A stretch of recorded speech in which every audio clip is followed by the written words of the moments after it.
के अंतर्गत ज्योग्राफी में एनसीईआरटी जैक के द्वारा जो भी प्रश्न पूछा गया था उन सब का एक बार पुनरावृत्ति करते हैं। पहला क्वेश्चन है, निम्नलिखित में से किस विद्वान ने भूगोल शब्द का सर्वप्रथम प्रयोग किया? Option A Herodotus, B Eratosthenes, C Galileo, D अरस्तु। सही ऑप्शन होगा इराटोस्थेनीज। ग्रीक यूनानी जो यूनान के रहने वाले थे, इराटोस्थेनीज ने सबसे पहले भूगोल शब्द का प्रयोग किया। भूगोल दो शब्द से मिलकर बना है, एक भू और दूसरा का गोल। भू का अर्थ होता है पृथ्वी और गोल मतलब आकार, अर्थात पृथ्वी के आकार का अध्ययन करने वाला शास्त्र या विज्ञान भूगोल कहलाता है। दूसरा का पृथ्वी की सतह का कितना प्रतिशत भाग सागर अर्थात पानी से ढका हुआ है, कितना प्रतिशत भाग सागर से ढका हुआ है? Option A 50%, B 60%, C 71%, D 80%। तो 2/3 संपूर्ण पृथ्वी का 2/3 भाग यानी 71% सागर से ढका हुआ है। भारत का कुल भौगोलिक क्षेत्रफल कितना है? भारत का कुल भौगोलिक क्षेत्रफल कितना है? ए 30,87,263 वर्ग किलोमीटर, 32,87,263 वर्ग किलोमीटर, 34,90,342 वर्ग किलोमीटर, 36,92,263 वर्ग किलोमीटर। सही ऑप्शन होगा 32,87,263 वर्ग kilometre, option B. Question number 4, निम्नलिखित में से कौन सा पर्वत भारत में युवा वलित पर्वत श्रृंखला है? नवीन वलित पर्वत निम्नलिखित में से कौन सा है? Option A Himalaya, B Satpura, C Aravalli, D इनमें से सभी। तो नवीन वलित मुर्दार पर्वत कौन सा है? हिमालय। कौन सा है? हिमालय।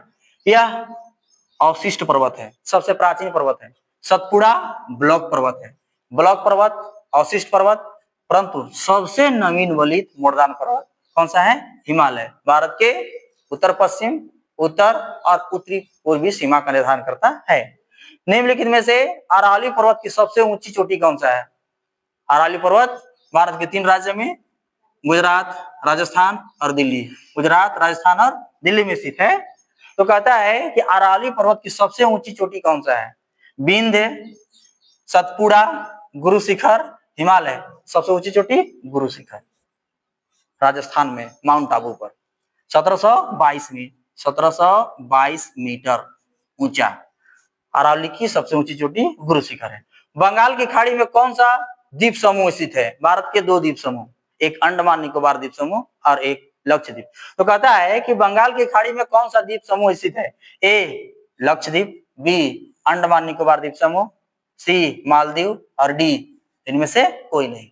तो बंगाल की खाड़ी में अंडमान निकोबार द्वीप समूह, अरब सागर में लक्षद्वीप और मालदीव भारत का नहीं है बल्कि एक देश है, भारत का दक्षिण पड़ोसी देश है। तो सही ऑप्शन बी होगा। क्वेश्चन नंबर 7, निम्नलिखित में से कौन सी नदी अमरकंटक से निकलती है? कौन सी नदी अमरकंटक से निकलती है? अमरकंटक महाकाल की सबसे ऊंची चोटी है। राजपीपला, महादेव, महाकाल, राजपीपला, महादेव, महाकाल की ऊंची चोटी अमरकंटक। तो कहता है कि अमरकंटक से कौन सी नदी निकलती है? ए नर्मदा नदी, बी माही नदी, सी सतलज नदी, डी गोदावरी नदी। तो सही ऑप्शन होगा नर्मदा नदी। कौन सा नदी? नर्मदा नदी। तो अमरकंटक से 3 नदी निकलती है, पश्चिम की ओर नर्मदा नदी, उत्तर की ओर सोन नदी और इसी जगह से दक्षिण पूर्व की ओर महानदी। नर्मदा नदी अमरकंटक से, माही नदी मालवा का पठार से निकलती है, सतलज नदी जो है वो मानसरोवर झील के पास राकस ताल से निकलती है, गोदावरी नदी जो है वह महाराष्ट्र में नासिक जिला, महाराष्ट्र में नासिक जिला से निकलती है। कौन सी नदी? गोदावरी। निम्नलिखित में से कौन सी नदी को बिहार का शोक कहते हैं? किस नदी को बिहार का शोक कहते हैं? ए सोन नदी, बी कोसी नदी, सी दामोदर नदी, डी गंडक नदी। तो कौन सी नदी? कोसी नदी। बिहार का शोक कोसी नदी और पश्चिम बंगाल का शोक दामोदर नदी। पश्चिम बंगाल का शोक दामोदर नदी। दामोदर नदी झारखंड के लातेहार के टोरी से निकलती है। कोसी नदी जो है वह हिमालय से निकलती है और बिहार के शोक के नाम से जाने जाती है। मृदा का सर्वाधिक व्यापक और सर्वाधिक उपजाऊ प्रकार कौन सा है? सबसे अधिक उपजाऊ मृदा कौन सा है? ऑप्शन ए जलोढ़ मृदा, बी लेटराइट मृदा, सी काली मृदा, डी वनीय मृदा। तो सबसे अधिक उपजाऊ मृदा जलोढ़ मृदा। जो नदी के द्वारा लाया गया मलबा या निक्षेप से, नदी के द्वारा लाया गया जो भी मलबा है उसी से इसका निर्माण होता है, अर्थात जलोढ़ मृदा। क्वेश्चन नंबर 10 कहता है निम्नलिखित में से कौन सा देश क्षेत्रफल में भारत से बड़ा है?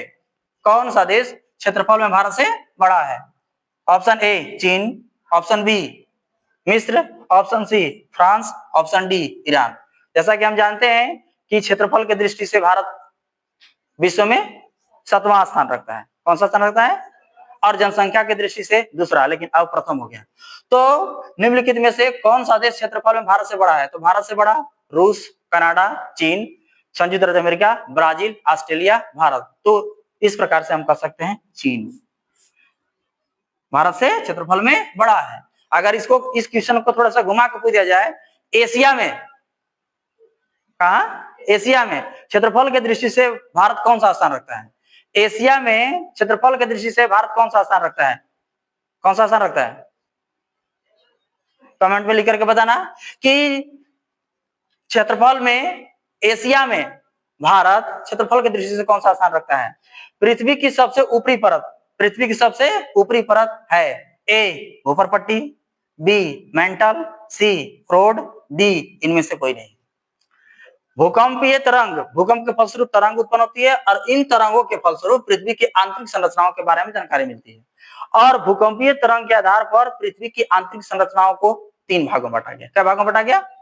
सबसे ऊपर वाला भाग भूपरपट्टी, फिर अंदर मेंटल, और सबसे अंदर वाला जो भाग है उसको बोलेंगे हम क्रोड। क्या बोलेंगे?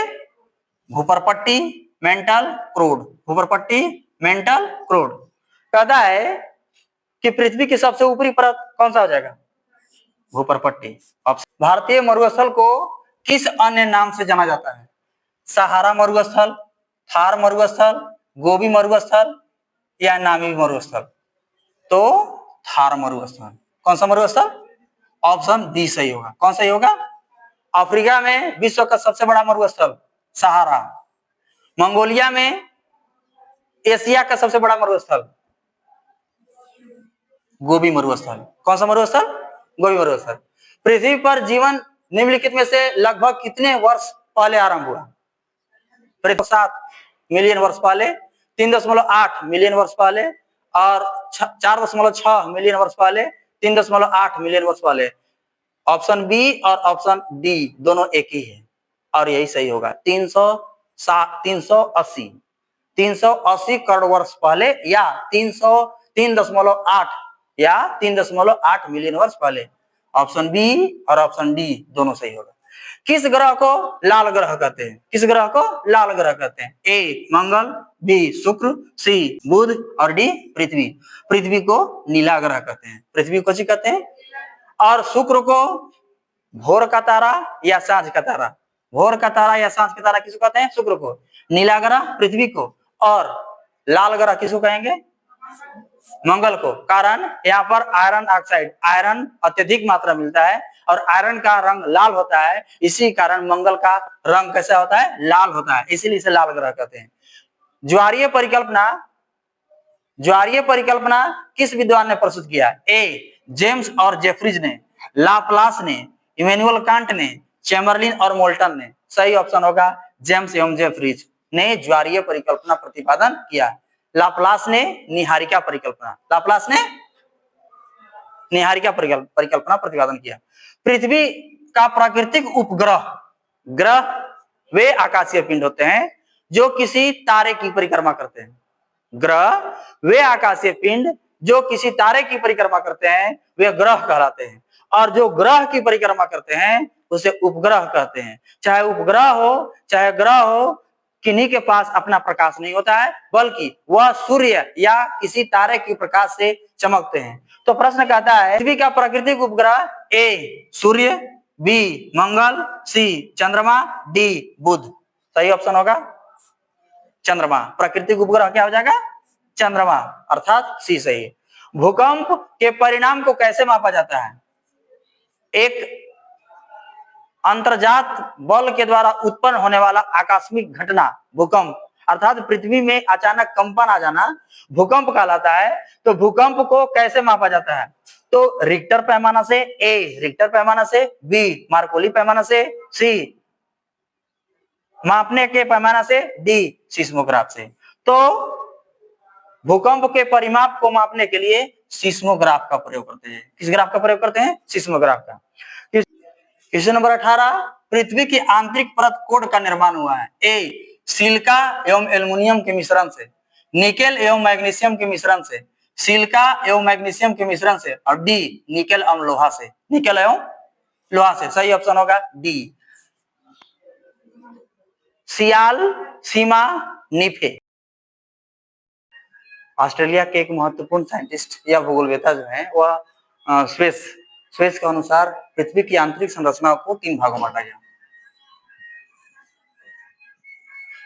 सबसे ऊपरी वाले भाग सियाल, इसके अंदर वाला भाग सीमा, सबसे अभ्यंतर में नीफे। सियाल में सिलिकॉन और एल्युमिनियम की प्रधानता होती है, जबकि सीमा में सिलिकॉन और मैग्नीशियम की प्रधानता होती है, और नीफे में निकेल और फेरस की प्रधानता होती है।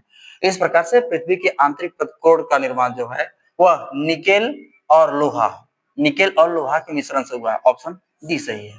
क्वेश्चन नंबर 19, अल्फ्रेड वेगनर ने महाद्वीपीय प्रवाह का सिद्धांत कब प्रस्तुत किया? Option A 1920, B 1946, C 1912, D 1948। Alfred Wegener एक जलवायुवेत्ता थे जो जर्मनी के प्रमुख भूगोल शास्त्री थे। इन्होंने महाद्वीपीय प्रवाह सिद्धांत प्रस्तुत किया, अर्थात महाद्वीपों का प्रवाह हो रहा है। वर्तमान समय में महाद्वीप की जो स्थिति है वह महाद्वीपों के प्रवाह के फलस्वरूप आया है। उन्होंने यह सिद्धांत सन 1912 ईस्वी में प्रतिपादन किया, अर्थात ऑप्शन सी सही है। विशाल सागरीय भाग के वेगनर के द्वारा क्या नाम दिया गया? ए पेंजिया, बी पैंथालसा, सी अंगोरालैंड, डी गोंडवानालैंड। वेगनर ने महाद्वीपीय विस्थापन सिद्धांत के अंतर्गत समस्त स्थल को पेंजिया माना, और पेंजिया के चारों ओर जो जल वाला भाग था उसे पैंथालसा माना। इस प्रकार से समस्त सागरीय भाग को पैंथालसा। ऑप्शन बी सही है। हिमालय पर्वत संबंधित है। हिमालय पर्वत किससे संबंधित है? ए एथी सागर से, बी आर्कटिक सागर से, सी अरब सागर से, और डी भूमध्य सागर से। हिमालय की उत्पत्ति, हिमालय एक नवीन वलित मुर्दार पर्वत है, और हिमालय की उत्पत्ति जो हुआ है वह टेथी सागर में जो मलबा था उसी मलबा में वलन पड़ने के फलस्वरूप हुआ है। इस प्रकार से हम कह सकते हैं कि हिमालय पर्वत माला जो है वह टेथी सागर से संबंधित है, अर्थात ऑप्शन ए सही है। क्वेश्चन नंबर 22, वायुमंडल में ऑक्सीजन की मात्रा कितनी है? ऑक्सीजन की मात्रा कितनी है? ए 15.95%, बी 17.95%, सी 20.95% और डी 25.95%। तो वायुमंडल में सबसे अधिक नाइट्रोजन और दूसरी मात्रा ऑक्सीजन, और ऑक्सीजन की मात्रा 20.95%, अर्थात ऑप्शन सी। क्वेश्चन नंबर 23, वायुमंडल की सबसे ऊपरी परत ए क्षोभ मंडल, बी समताप मंडल, सी मध्य मंडल, डी वायुमंडल। वायुमंडल की संगठन या संरचना या तापमान के आधार पर वायुमंडल को विभिन्न परतों में बांटा गया है। धरातल से सबसे नीचे क्षोभ मंडल, समताप मंडल, मध्य मंडल, आयन मंडल और वायुमंडल। तो सबसे ऊपरी परत डी अर्थात वायुमंडल के द्वारा धो करके लाई गई मिट्टी से निक्षेपित मृदा जो होता है जलोढ़ मृदा होता है, और पुरानी जलोढ़ मृदा को बांगर और नवीन जलोढ़ मृदा को खादर कहते हैं। तो पुरानी जलोढ़ मृदा को कहा जाता है ए बांगर, बी खादर, सी रेगुर, डी तराई। तो पुरानी जलोढ़ मृदा को ऑप्शन ए बांगर कहते हैं। 25, क्वेश्चन नंबर 25, किस नदी को दक्षिण की गंगा कहा जाता है? दक्षिण की गंगा या दक्षिण भारत की गंगा कहा जाता है? ऑप्शन ए कृष्णा नदी, बी गोदावरी नदी, सी कावेरी नदी और डी महानदी। तो दक्षिण भारत की गंगा कावेरी, ऑप्शन सी दक्षिण भारत की गंगा। यह एक पवित्र नदी है। यहाँ पर मानसून आगमन और मानसून निवर्तन दोनों की, कावेरी नदी में वर्षा या जल की प्राप्ति होती है मानसून के आगमन से और मानसून के निवर्तन से, इसलिए यह सदाबहार नदी की श्रेणी में आता है। क्वेश्चन नंबर 26, गंगा नदी का उद्गम स्थल कहाँ है? गंगा नदी कहाँ से निकलती है? ए मानसरोवर झील से, बी गंगोत्री हिमनद से, सी बद्रीनाथ से, डी कैलाश पर्वत से। ऑप्शन बी सही, अर्थात गंगोत्री हिमनद से। गंगा नदी कहां से निकलती है? गंगोत्री। गंगोत्री उत्तराखंड के उत्तरकाशी जिले के गंगोत्री हिमनद से गंगा नदी निकलती है। चिल्का झील किस राज्य में स्थित है? ए पश्चिम बंगाल में, बी उड़ीसा में, सी केरल में, डी तमिलनाडु में। ऑप्शन बी चिल्का झील जो खारे पानी का झील है, उड़ीसा राज्य में स्थित है। प्रायद्वीपीय पठार की ऊंचाई क्या है? क्वेश्चन नंबर 28, प्रायद्वीपीय पठार की ऊंचाई क्या है? ए 600 से 900 मीटर, बी 400 से 1800 मीटर, सी 300 से 400 मीटर और डी 200 से 250 मीटर। ऑप्शन ए सही, प्रायद्वीपीय पठार की ऊंचाई 600 से 900 मीटर। क्वेश्चन नंबर 29, विश्व की सर्वोच्च ऊंची चोटी निम्नलिखित में से कौन सी है? विश्व की सर्वोच्च ऊंची चोटी निम्नलिखित में से कौन सी है? ए माउंट एवरेस्ट, बी K2, सी कंचनजंगा, डी काराकोरम। विश्व का सबसे ऊंचा पर्वत हिमालय पर्वतमाला, और हिमालय पर्वतमाला पर ही विश्व की सबसे ऊंची चोटी माउंट एवरेस्ट जो नेपाल में स्थित है, जहां इसे सागरमाथा भी कहते हैं। तो ऑप्शन ए सही, विश्व की सबसे ऊंची चोटी माउंट एवरेस्ट। K2 भारत की सबसे ऊंची चोटी है, परंतु कंचनजंगा हिमालय पर स्थित भारत की सबसे ऊंची चोटी, हिमालय पर स्थित भारत की सबसे ऊंची चोटी कंचनजंगा है। जैव विविधता कहाँ समृद्ध है? क्वेश्चन नंबर 30, जैव विविधता कहाँ समृद्ध है? ए उष्णकटिबंधीय क्षेत्र में, बी ध्रुवीय क्षेत्र में, सी शीतोष्णकटिबंधीय क्षेत्र में, डी महासागरीय क्षेत्र में।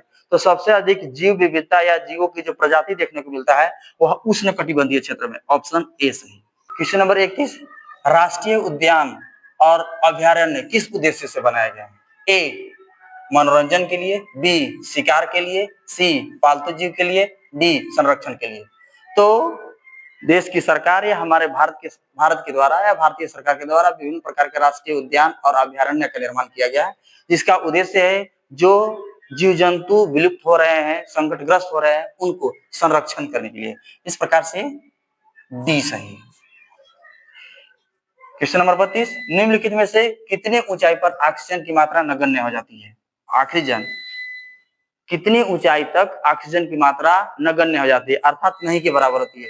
ए 90 किलोमीटर, बी 120 किलोमीटर, सी 100 किलोमीटर, डी 150 किलोमीटर। तो जैसे जैसे ऊंचाई बढ़ते जाता है वैसे वैसे ऑक्सीजन की मात्रा कम होते जाती है, और 120 किलोमीटर की ऊंचाई जाते जाते तक ऑक्सीजन की मात्रा नगण्य हो जाती है। इस प्रकार से हम बी अर्थात बी ऑप्शन सही होगा। क्वेश्चन नंबर 33, निम्नलिखित में से कौन सा औषधि चट्टान है? ए चूना पत्थर, बी ग्रेनाइट, सी बेसाल्ट, डी संगमरमर। चट्टान तीन प्रकार के होता है, एक आग्नेय चट्टान,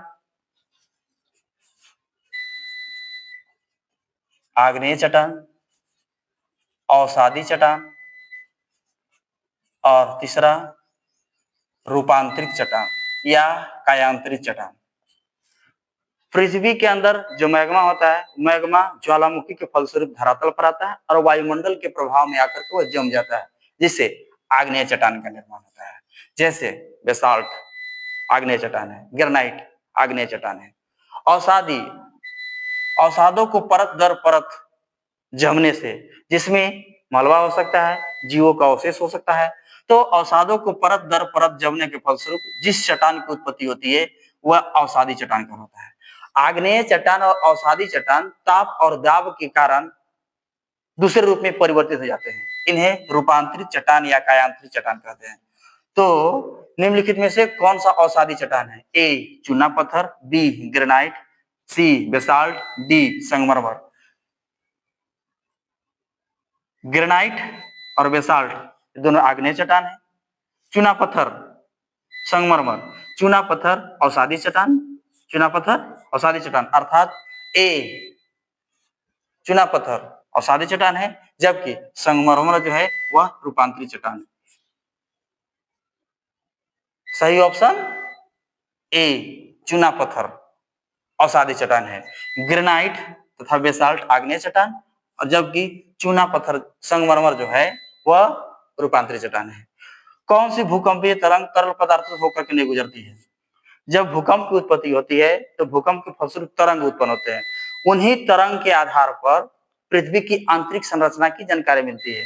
तरंगे दो प्रकार की होती है, एक भूगर्भिक तरंगे और दूसरा का धरातलीय तरंगे। धरातलीय तरंग जिन्हें एल वेव्स कहते हैं, और भूगर्भिक तरंग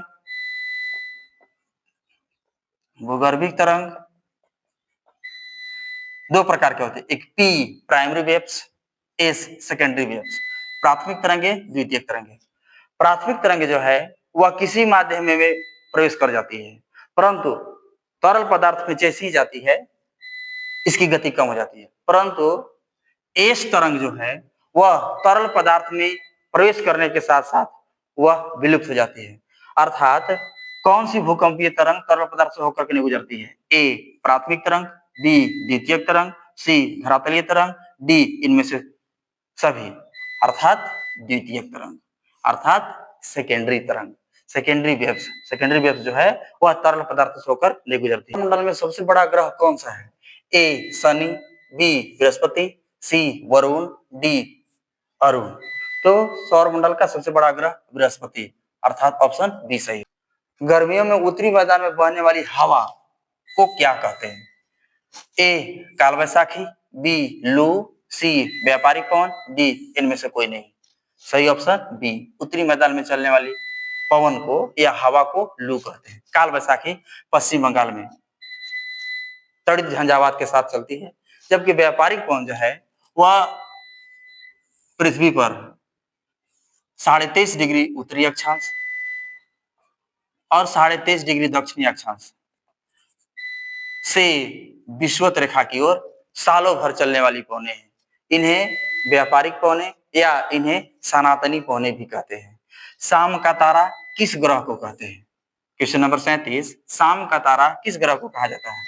ए शुक्र, बी मंगल, सी बुध, डी पृथ्वी। सही ऑप्शन हो जाएगा ए। जब सूर्यास्त होता है पश्चिम की ओर, जब सूर्य पश्चिम की ओर अस्त होता है उस समय उसके बगल में एक ग्रह दिखता है, वह है शुक्र। तो शुक्र को शाम का तारा कहते हैं, और सुबह पूरब की ओर दिखता है, इसे भोर का तारा भी कहते हैं। शुक्र भोर का भी तारा और शाम का तारा भी कहा जाता है। क्वेश्चन नंबर 38, भारत के अधिकांश भाग में निम्नलिखित में से किस महीना में वर्षा होती है? सबसे अधिक जो है वह किस महीना में वर्षा होती है? भारत के अधिकांश भाग में निम्नलिखित में से किस महीना में वर्षा होती है? ए जून से सितंबर तक, बी मई से जुलाई तक, सी सितंबर से मार्च तक, इनमें से कोई नहीं। डी ऑप्शन इनमें से कोई नहीं। भारत में मानसून का आगमन जो होता है, दक्षिणी पश्चिमी मानसून का आगमन जो होता है वह 1 जून को आता है, जबकि 22 सितंबर से उसका निवर्तन होता है।